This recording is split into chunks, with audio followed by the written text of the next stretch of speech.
Question bank के solution का जो हम लोग सीरीज स्टार्ट किए थे उसमें 2 लेक्चर कंप्लीट हो गया था। ठीक है, आज का ये तीसरा लेक्चर है और इसमें हम लोग टोटल डिफरेंशियल इक्वेशन का सॉल्यूशन पढ़ने वाले हैं।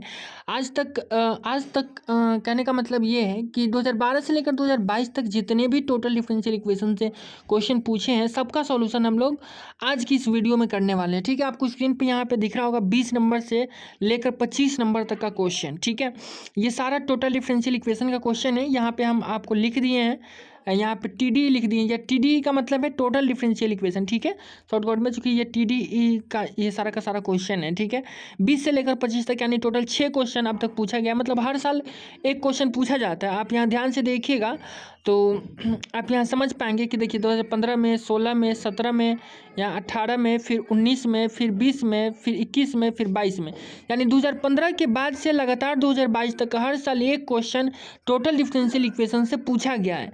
यानी आप ये समझ सकते हैं कि टोटल डिफरेंशियल इक्वेशन से टोटल एक क्वेश्चन आता है 8 नंबर का। ठीक है, तो अगर आज का आप ये वीडियो देख लेते हैं तो आपका 8 नंबर क्लियर हो जाएगा। ठीक है, तो चलिए हम लोग स्टार्ट करते हैं 20 नंबर क्वेश्चन से टोटल डिफरेंशियल इक्वेशन को समझते हैं।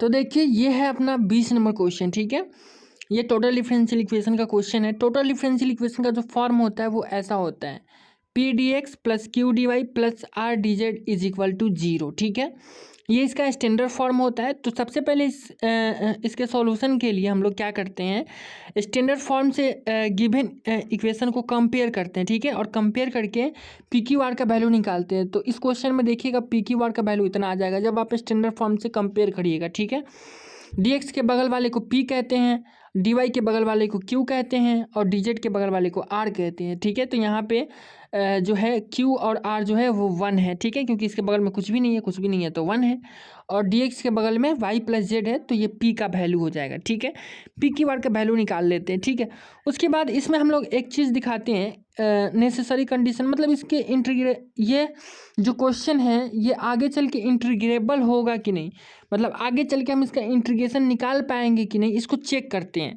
वैसे आप इसको नहीं भी चेक कर सकते हैं, इससे कोई आपत्ति नहीं, इससे कोई दिक्कत नहीं है। क्वेश्चन का मतलब आप समझे तो ये वाला इतना पार्ट आप छोड़ सकते हैं चाहे तो। एक्चुअली रीज़न ये है कि जब क्वेश्चन दिया हुआ है तो वो इंटीग्रेबल होगा ही, अगर उसका इंटीग्रेशन ही नहीं निकलेगा तो उसका सॉल्यूशन कैसे निकलेगा, बात ये है। इसलिए जनरली जो क्वेश्चन रहता है वो इंटीग्रेबल रहता है।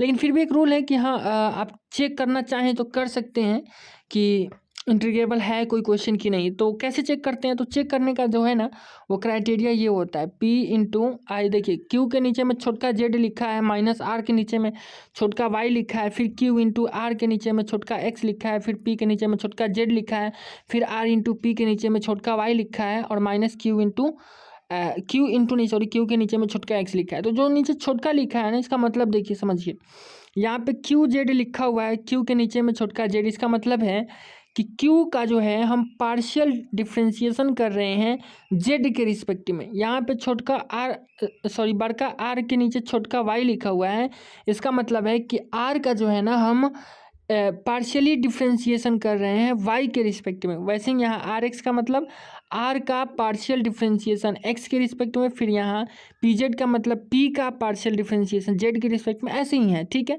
तो चूँकि ये कंडीशन इसका वैल्यू निकालना होता है। अगर इसका वैल्यू 0 आ गया तो हम कहते हैं कि जो गिवन क्वेश्चन है ना वो इंटीग्रेबल है, वो आगे चल के इंटीग्रेट हो पाएगा, हम उसका वैल्यू निकाल पाएंगे। ठीक है, अगर ये 0 के बराबर नहीं आता है तो हम यहीं पे कह देंगे कि नहीं, ये जो क्वेश्चन है वो इंटीग्रेबल नहीं है, आगे चल के इसका इंटीग्रेशन ही हम नहीं निकाल पाएंगे। सो यहीं पे क्वेश्चन को ख़त्म कर दिया जाता है।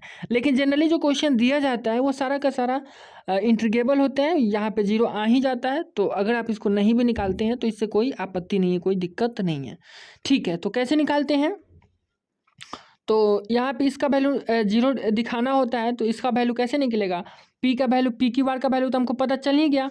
उसके बाद हमको क्या चीज़ का वैल्यू चाहिए, क्यू का पार्शियल डिफ्रेंशिएशन चाहिए जेड के रिस्पेक्ट में, आर का वाई के रिस्पेक्ट में, ऐसे करके पार्शियल डिफ्रेंशिएशन चाहिए। तो जिसका जिसका पार्शियल डिफ्रेंशिएशन जिसके जिसके रिस्पेक्ट में चाहिए ना उसको हम लोग निकाल लेंगे। ठीक है, जैसे कि यहाँ पी का हम निकाले हैं वाई के रिस्पेक्ट में पार्शियल डिफ्रेंशिएशन, तो कैसे निकलेगा पी का, तो पी यहाँ पे क्या है, वाई प्लस जेड है।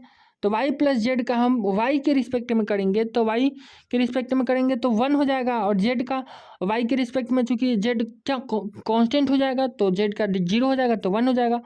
वैसे ही जेड के रिस्पेक्ट में जब करेंगे पी को तो वाई का डिफ्रेंशिएशन 0 हो जाएगा और जेड का 1 हो जाएगा, तो इस दोनों केस में 1 हो जाएगा। अब बाकी सारे केसेस में इसका डिफ्रेंशिएशन 0 हो जाएगा, चूँकि इधर तो कोई वेरिएबल ही नहीं है, सारा कांस्टेंट है। ठीक है, और ऐसे करके जब इस सारा वैल्यू यहाँ पे रखेंगे तो ये 0 आ जाएगा। इसलिए पता चलता है कि ये जो क्वेश्चन आपका दिया हुआ है वो इंटीग्रेबल है। ठीक है, अब उसके बाद देखिए मेन यहाँ से सॉल्यूशन आपका स्टार्ट होता है, सॉल्यूशन मेथड। ठीक है, कि सॉल्यूशन करना कैसे है। देखिए एक्चुअल में इसमें 3 वेरिएबल होता है, आप देख रहे हैं कि एक्स वाई जेड 3 को इसमें वेरिएबल है। ठीक है, तो इसके सॉल्यूशन के लिए हम एक काम करते हैं, एक वेरिएबल इसमें से हटाने का प्रयास करते हैं, एक को हटा दिया जाता है। हटाने के लिए क्या करते हैं, एक किसी भी वेरिएबल को हम कांस्टेंट मान लेते हैं। तो यहाँ पे एक्स को कांस्टेंट माना गया है। ठीक है, अगर हम एक्स को कांस्टेंट मानते हैं तो डी एक्स बराबर 0 हो जाएगा। चूँकि एक्स कांस्टेंट है तो एक्स का जो डिफ्रेंशिएशन होगा वो 0 हो जाएगा। और टोटल डिफरेंशियल इक्वेशन में डिफरेंशिएशन का मतलब सीधा डी लगाना होता है, बट हमें कुछ नहीं आता है। जैसे कि नॉर्मल अगर आप डिफरेंशिएशन कर रहे हैं तो वाई का डिफरेंशिएशन करिएगा तो D Y by D X लिखते हैं ना ऐसे। लेकिन टोटल डिफरेंशियल इक्वेशन में वाई का अगर आप डिफरेंशिएशन करना चाहते हैं तो सीधा डी वाई होगा। ठीक है, टोटल डिफरेंशियल इक्वेशन में जो नीचे वाला चीज़ होता है ना, नीचे वाला ये ख़त्म हो जाता है। ठीक है, ये कट जाता है दोनों तरफ से। वो हम आपको जो ये लेक्चर इसका पढ़ाया ना, टोटल डिफरेंशियल इक्वेशन, जो जिसमें कॉन्सेप्ट का सारा वीडियो मतलब सारा डिफरेंशियल इक्वेशन डिटेल में पढ़ाए हुए हैं, उस प्लेलिस्ट में आप जा करके टोटल डिफरेंशियल इक्वेशन का वीडियो देख सकते हैं। वहाँ पे हम अच्छे से ये सारा बात समझाएं हैं ऐसा क्यों होता है। यहाँ पे हम क्वेश्चन, अब डी एक्स का वैल्यू 0 हो जाएगा तो इस वैल्यू को हम इक्वेशन 1 में पुट कर देंगे। तो यहाँ पे डी एक्स की जगह पे 0 रखेंगे तो ये सारा टर्म ही खत्म हो जाएगा। यानी अब जो है वो इक्वेशन बन जाएगा D Y plus D Z is equal to 0। ठीक है, तो वही चीज़ यहाँ पे लिखा गया है, इसलिए इक्वेशन 1 जो है become D Y plus D Z is equal to 0। अब आप बताइए D Y plus D Z is equal to 0 हो जाएगा तो हम डी वाई बराबर माइनस डी जेड लिख सकते हैं, और उसके बाद इसको आसानी से क्या कर सकते हैं, इंटीग्रेशन कर सकते हैं। इसको आसानी से हम इंटीग्रेट कर सकते हैं। तो यहाँ से जो है ना इंटीग्रेशन करने के बाद वैल्यू इसका निकल जाएगा। देखिए डी वाई बराबर माइनस डी जेड हो गया, तो यहाँ से इंटीग्रेशन करेंगे तो y is equal to minus z plus c हो जाएगा। ठीक है, तो सी चूँकि कॉन्स्टेंट तो आएगा ही। अब यहाँ से हम क्या करेंगे, माइनस जेड को इधर लाएंगे तो y plus Z is equal to c हो जाएगा। ठीक है, अब एक बात आप बताइए कि हम एक्स को क्या माने, एक्स को हम माने कि वो एक कांस्टेंट है। ठीक है, और यहाँ एक कांस्टेंट सी है, तो हम ऐसा मान लेते हैं कि ये जो सी है ना वो एक्स का ही फंक्शन है, क्योंकि एक्स भी तो एक कांस्टेंट है। तो ऐसा यहाँ पे मान लिया गया है कि Y plus Z is equal to 5x, चूँकि एक्स भी एक कांस्टेंट है। ठीक है, क्योंकि इंटीग्रेशन हटता है तो कांस्टेंट आता है, कांस्टेंट कुछ भी हो सकता है। तो हम ये मान ले रहे हैं कि वो जो कांस्टेंट है ना वो भी एक्स का ही फंक्शन है, क्योंकि एक्स कांस्टेंट है, हमको पहले से पता है। अब दोनों तरफ देखिए, थोड़ा सा यहाँ पे धुंधला है, आप इसको देख लीजिएगा। यहाँ पे लिखा हुआ है total differentiation on both side. ठीक है, दोनों तरफ टोटल डिफरेंशिएशन कर रहे हैं। ठीक है, टोटल डिफरेंशिएशन करते हैं तो क्या होता है, नीचे वाला नहीं आता, सीधा डी लग जाता है। तो यहाँ वाई में डी लग गया डी वाई, जेड में डी लग गया डी जेड, और इधर 5x का जो है डिफरेंशिएशन 5-x हो जाएगा। ठीक है, इसको इक्वेशन नंबर हम 3 मान लेते हैं। ठीक है, अभी तक हम लोग कुछ नहीं किए हैं, एक्स को क्या किए हैं, कांस्टेंट मान लिए हैं। उसके बाद 2 वेरिएबल में इक्वेशन नंबर 1 बन गया है। इक्वेशन नंबर 1 से हम इंटीग्रेट करके एक इक्वेशन बना लिए हैं, और उसमें कांस्टेंट को 5x का फंक्शन मान लिए हैं, और उसको इक्वेशन नंबर 3 मान लिए। ठीक है, सॉरी इक्वेशन नंबर 2 मान लिया, और इक्वेशन नंबर 2 को डिफरेंशिएट करके इक्वेशन नंबर 3 मान लिए। बस इतना ही काम करना है। अब देखिए इसी को गोल मटोल करना है। अगर आप ध्यान से देखते हैं, ठीक है, अगर आप ध्यान से देखते हैं तो इक्वेशन नंबर 2 में y प्लस जेड का जो वैल्यू है वो 5x है। ठीक है, y प्लस जेड का जो वैल्यू है वो 5x है। अब हम क्या करते हैं, इक्वेशन नंबर 3 को, एक सेकेंड, हम ऐसा करते हैं कि इक्वेशन नंबर जो 3 है, इक्वेशन नंबर जो 3 है और इक्वेशन नंबर जो 1 है, उस दोनों को आप ध्यान से देखिए। एक सेकेंड, देखिए हम दोनों सामने ला देते हैं, ध्यान से देखिए। इक्वेशन नंबर 1 में देखिए और इक्वेशन नंबर 3 में देखिए, दोनों में कुछ बातें कॉमन है। कॉमन क्या है कि देखिए इक्वेशन नंबर 3 में dy प्लस डी जेड बराबर फाइव डैश एक्स दिया गया है। इक्वेशन नंबर 3 में आप देख सकते हैं dy plus D Z is equal to five dash x है। और इक्वेशन नंबर 1 में भी यहाँ पे देख रहे हैं एक जगह आया है dy प्लस डी जेड आया है ना। तो हम क्या कर सकते हैं, इक्वेशन नंबर 3 से dy प्लस डी जेड का वैल्यू यहाँ पे इक्वेशन नंबर 1 में रख सकते हैं। तो इक्वेशन नंबर 1 में dy प्लस डी जेड के जगह पे क्या रख सकते हैं, फाइव डैश एक्स रख सकते हैं। तो जो इक्वेशन है वो कैसा बनेगा, तो इक्वेशन तो ये तो सेम रहेगा y plus z into d x, तो y plus z into d x same रहेगा। और इसके जगह पे dy प्लस डी जेड के जगह पे फाइव डैश एक्स आ जाएगा और इज इक्वल टू 0। यानी इक्वेशन नंबर 1 एंड 3 से हम इतना लिख सकते हैं y plus z into d x plus five dash x is equal to 0। ठीक है, इतना लिख सकते हैं। अच्छा, अब इक्वेशन नंबर 2 में भी एक बार आ जाइए। इक्वेशन नंबर 2 कहता है कि y प्लस जेड का जो वैल्यू है ना वो फाइव एक्स के बराबर है, मतलब फाइव के बराबर है। फाइव जो है वो एक्स का एक फंक्शन है। तो अब देखिए जो ये नया वाला इक्वेशन आया है ना, इसमें हम y प्लस जेड की जगह पे फाइव रखने वाले हैं। ठीक है, फाइव बोले चाहे फाइव एक्स बोले बात सेम ही है, क्योंकि f बोले या एफ एक्स बोले, एफ एक्स जो है वो बताता है कि f जो है वो x का फंक्शन है, उसी तरीके से फाइव जो है वो बताता है कि फाइव जो है x का फंक्शन है। ठीक है, तो यहाँ पे अब वही करेंगे। देखिए यहाँ पे y प्लस जेड के जगह पे क्या रखा गया है, फाइव रखा गया है। और इधर में ये जो फाइव डैश एक्स था इसको इधर लाए हैं। अब फाइव डैश का मतलब क्या है, फाइव का डिफ्रेंशिएशन, तो डी फाइव इसको लिख सकते हैं और इधर आया है इसलिए इसको माइनस लिखे हैं। ठीक है, अब देखिए इधर फाइव है, फाइव डी एक्स है और इधर में माइनस डी फाइव है, तो फाइव वाले को फिर इधर ला देंगे, तो फाइव वाला एक तरफ हो गया, एक्स वाला एक तरफ हो गया। अब हम लोग दोनों तरफ आसानी से इंटीग्रेशन कर सकते हैं। ठीक है, क्योंकि वेरिएबल सेपरेट हो गया। ठीक है, तो इधर का इंटीग्रेशन एक्स हो जाएगा और इधर का लॉग फाइव हो जाएगा, क्योंकि 1/5 है, माइनस तो पहले से रहेगा और प्लस में सी हो जाएगा। ठीक है, तो यहाँ से log 5 का जो वैल्यू है वो c माइनस एक्स हो जाएगा। तो यहाँ से 5 का वैल्यू निकालेंगे तो e⁻ c माइनस एक्स हो जाएगा।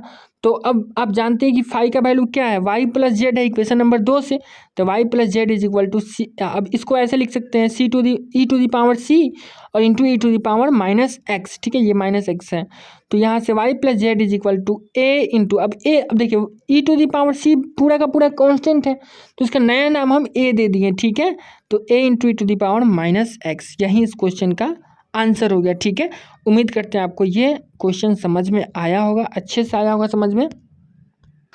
चलिए, कॉन्सेप्ट तो आपको समझ में आ गया। अब अगला क्वेश्चन भी देखते हैं, वैसे ही है, स्टैंडर्ड फॉर्म से कंपेयर करके पी क्यू आर का वैल्यू निकाल लेना है, जैसे पिछले क्वेश्चन में निकालते थे वैसे ही यहाँ पे भी पी क्यू आर का वैल्यू निकालेंगे, इतना आएगा। उसके बाद इसका इंटीग्रेबिलिटी चेक करेंगे, 0 आ जा रहा है। ठीक है, उसके बाद फिर यहाँ पे भी कांस्टेंट माने। देखिए जनरली जो है किसी एक को कांस्टेंट माना जाता है, लेकिन उसको माना जाता है ना जिसके बगल में भारी भरकम चीज़ हो, चूँकि आपको पता है कि हम जिसको कांस्टेंट मानेंगे वो टर्म खत्म हो जाएगा, तो जो बड़ा टर्म होता है ना उस वाले को कांस्टेंट मानते हैं। तो यहाँ पे दिख रहा है कि डी एक्स के बगल वाला जो टर्म है ये ज़्यादा बड़ा है, एक्स जेड क्यू है, और इधर का टर्म छोटा छोटा है, इसलिए एक्स को ही कांस्टेंट माना गया है। उस वाले क्वेश्चन में भी वाई प्लस जेड था, यानी एक्स वाला ही जो कोफिशिएंट था वो बड़ा था, इसलिए उसको ही कांस्टेंट माना गया। ठीक है, तो यहाँ भी हम एक्स को कांस्टेंट मानेंगे, डी एक्स हो जाएगा 0, फिर इक्वेशन 1 से इतना हो जाएगा। ठीक है, और फिर उसके बाद यहाँ से इसको इंटीग्रेट कर लेंगे, मतलब थोड़ा सा ये कैलकुलेशन है वो आप समझ जाइएगा।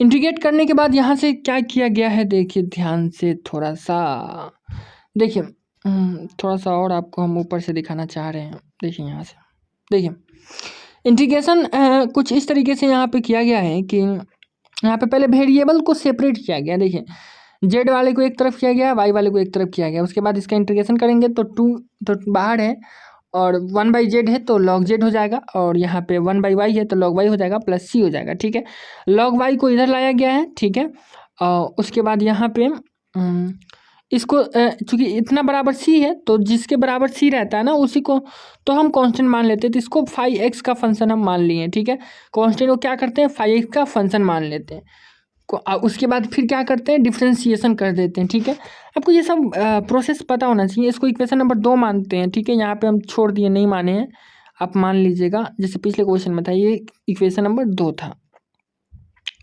उसके बाद फिर इसको क्या करना होता है, इसको इंटीग्रेशन करना होता है। इसको इंटीग्रेट कर दिए, फिर इंटीग्रेट कर दिए तो कुछ इस तरीके से आया है।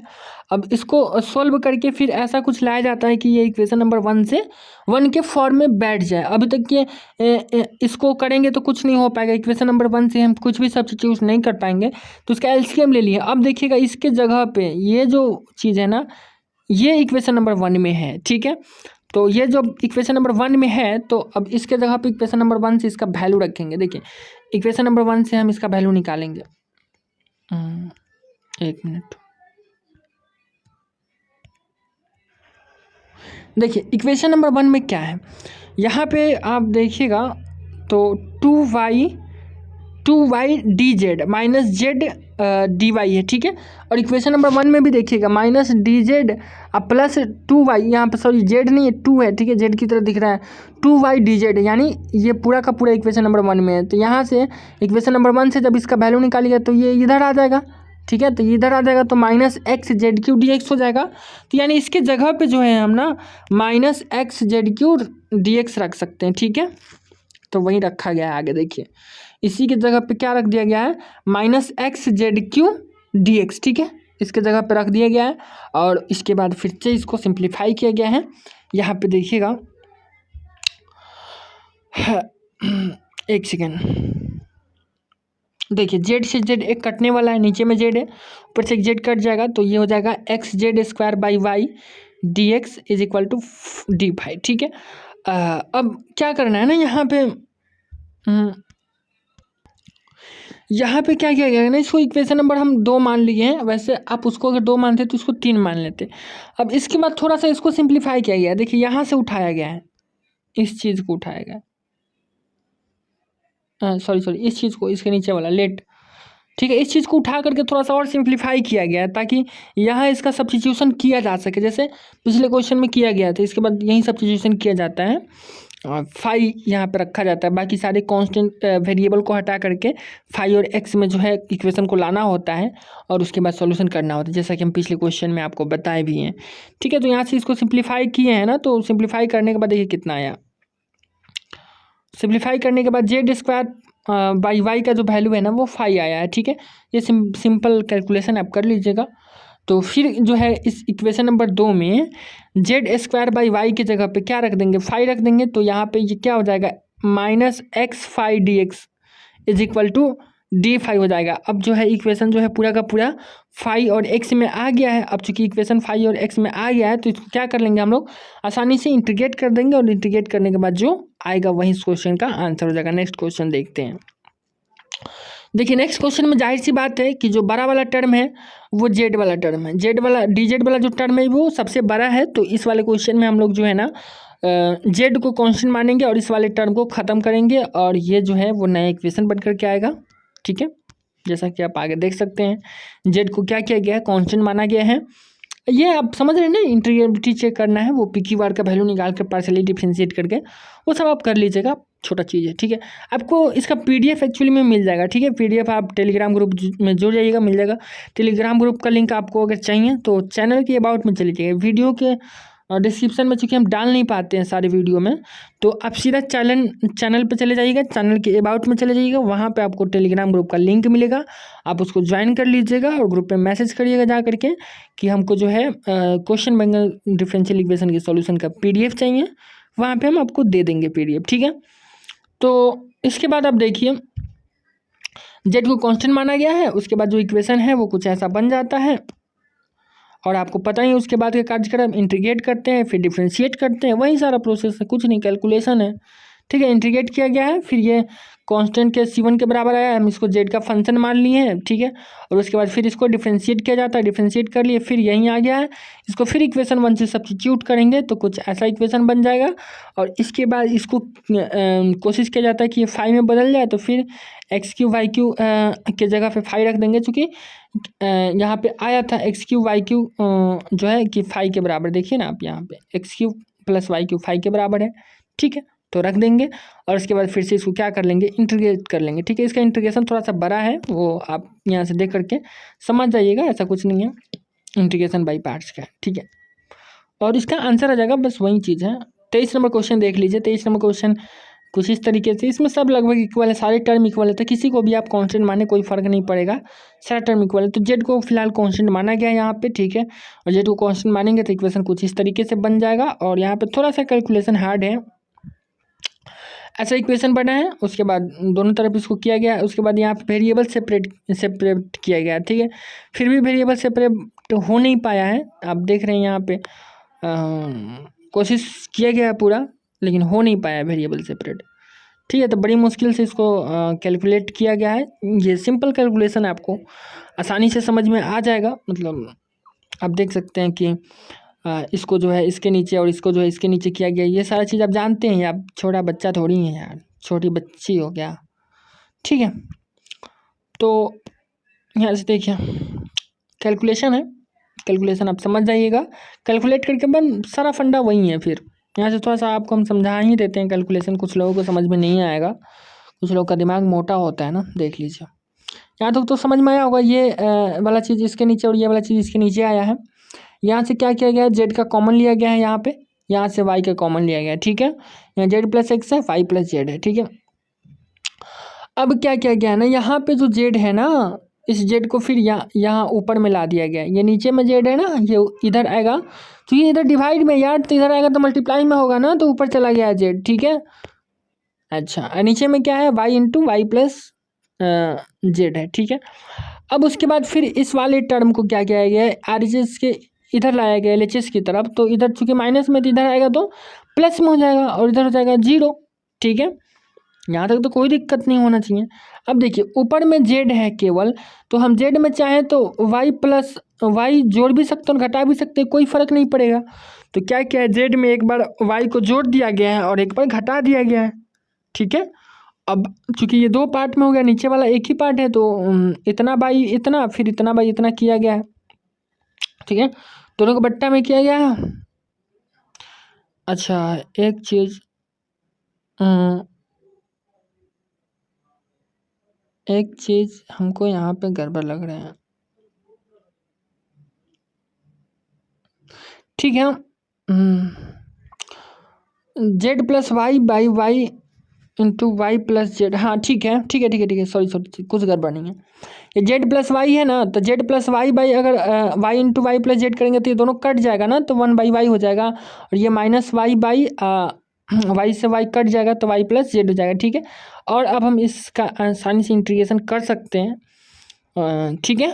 क्योंकि इंटीग्रेशन इसलिए कर सकते हैं ना, क्योंकि ये जेड प्लस एक्स है, तो आप जानते हैं कि जेड को हम ऑलरेडी पहले से ही कांस्टेंट मान चुके हैं, तो आपके दिमाग में ये नहीं घूमना चाहिए कि जेड जो है वो वेरिएबल है। जेड एक कांस्टेंट है, तो यहाँ भी जेड है तो कोई दिक्कत नहीं है, कांस्टेंट है, एक ही वेरिएबल है वाई और एक्स, ठीक है। तो वाई अलग है एक्स अलग है, तो हम इसका इंटीग्रेशन कर सकते हैं। तो यहाँ पे ये लॉग जेड प्लस एक्स हो गया है, क्योंकि जेड जो है एक कॉन्स्टेंट है, ठीक है। यहाँ पे लॉग वाई हो जाएगा, यहाँ पे लॉग वाई प्लस जेड हो जाएगा, क्योंकि जेड एक कांस्टेंट है। और जो इसका कांस्टेंट आएगा ना, उसको हम पहले ही लॉग फाई जेड का फंक्शन मान लिए हैं। यहाँ से सब में से लॉग को ख़त्म कर दिया गया है, लॉग का प्रॉपर्टी लगा करके फाइनली जो है वो इतना आया है, ठीक है। इसके बाद का प्रोसेस आपको पता है, टोटल डिफरेंशिएशन दोनों तरफ करते हैं हम लोग। डिफरेंशिएशन करके फाइडा एक्स का वैल्यू निकालेंगे, ठीक है। तो ऊपर वाला टर्म्स पूरा का पूरा कट जाने वाला है, जीरो हो जाए, सॉरी कट नहीं जाएगा, एक्चुअल में ऊपर का जो टर्म है ना, यही इक्वेशन नंबर 1 है। ये जो आया है ना, यही इक्वेशन नंबर 1 है। इक्वेशन नंबर 1 को ध्यान से देख लीजिएगा, तो इक्वेशन नंबर 1 में इसका वैल्यू जीरो है, तो यानी डी फाई का जो वैल्यू है जीरो बाई इतना आ जाएगा, यानी डी फाई बराबर जीरो आ जाएगा, तो सीधा फाई बराबर सी आ जाएगा, ठीक है। और सी का वैल्यू आपको पहले से पता है, सॉरी फाई का वैल्यू आपको पहले से पता है, तो फाई की जगह पे इतना रख देंगे इज इक्वल टू सी, यही इस क्वेश्चन का आंसर हो जाएगा, ठीक है। उम्मीद करते हैं आपको समझ में आ गया होगा। चलिए एक लास्ट क्वेश्चन 25 नंबर क्वेश्चन देख लेते हैं। 25 नंबर क्वेश्चन जो है वो कुछ ऐसा है, इसमें जो है एक्स वाला जो डी एक्स वाला जो टर्म है ना, वो सबसे बड़ा है, तो इसमें हम लोग जो है वो एक्स को कांस्टेंट मानेंगे, ठीक है। उसके बाद इक्वेशन इतना इज इक्वल टू जीरो हो जाएगा, वही काम किया भी गया है, ठीक है। एक्स को सबसे पहले तो यहाँ पी की बार निकाल करके वो, ठीक है, वो एक्स को यहाँ पे कांस्टेंट माना गया है, डी एक्स जीरो हो जाएगा, फिर इक्वेशन ऐसा बन जाएगा। फिर इसको क्या किया जाता है, इसको इंटीग्रेट किया जाता है, फिर उसके बाद डिफ्रेंशिएट किया गया है, फाइव एक्स का वैल्यू निकल के इसको फाइव एक्स मान लेंगे, ठीक है। उसके बाद फिर इसको डिफ्रेंशिएट करेंगे और ये इक्वेशन नंबर 2 हम इसको मानेंगे, ठीक है। और उसके बाद फिर इक्वेशन नंबर 2 को 1 से कंपेयर करिएगा तो यहाँ से जो है ना इसका जो 5 का वैल्यू निकल जाएगा। मतलब अब देखिए इतना का इक्वेशन नंबर 1 से dy प्लस 2dz का वैल्यू निकालेगा तो ये इधर चला जाएगा, माइनस में हो जाएगा, ठीक है। तो वैसे ही किया गया है, ठीक है। तो यहाँ से सेम चीज़ है, मतलब कोई बहुत बड़ा कॉन्सेप्ट धाकड़ कॉन्सेप्ट इसमें है नहीं, सब में वही काम करना है, एक ही काम करना है, क्या एक ही बात बार बार बताएं, ठीक है। वो यहाँ से फिर उसको कैलकुलेट कर लेना है, फिर इक्वेशन को 5 और x में बना देना है और वहाँ से क्या कर लेना है, इंटीग्रेशन कर लेना है। यहाँ पे जो है ना इसका इंटीग्रेशन थोड़ा सा टफ हो गया है, ये चूँकि लीनियर डिफरेंशियल इक्वेशन में चला गया, देख रहे हैं ये इस फॉर्म में आ रहा है, ठीक है। तो ये एक लीनियर डिफरेंशियल इक्वेशन है और लीनियर में भी हुआ क्या एक्चुअल में, इसका जब जनरल सॉल्यूशन निकाला गया है ना तो जनरल सॉल्यूशन के अंदर जो इंटीग्रेशन आया है वो भी थोड़ा सा बड़ा आ गया, ठीक है। तो यहाँ पे भी बाई पार्ट्स लगा करके इसको सॉल्व किया गया है, ठीक है। थोड़ा सा बड़ा है, आप देख करके समझ जाइएगा। ये 12th क्लास में ही पढ़ना था, पार्ट 1 में भी पढ़ना था इंटीग्रेशन वगैरह, पार्ट 2 में भी ये सब पढ़ना था, बहुत हो गया है। अब आप पार्ट 3 के स्टूडेंट हैं, इतना तो समझदार हैं, ठीक है। तो यहीं तक आज का वीडियो रहा, यही इस क्वेश्चन का आंसर है। मिलेंगे अब हम लोग नेक्स्ट वीडियो में, ठीक है। नेक्स्ट वीडियो में जो है अगले टॉपिक पर चर्चा करेंगे हम लोग, ठीक।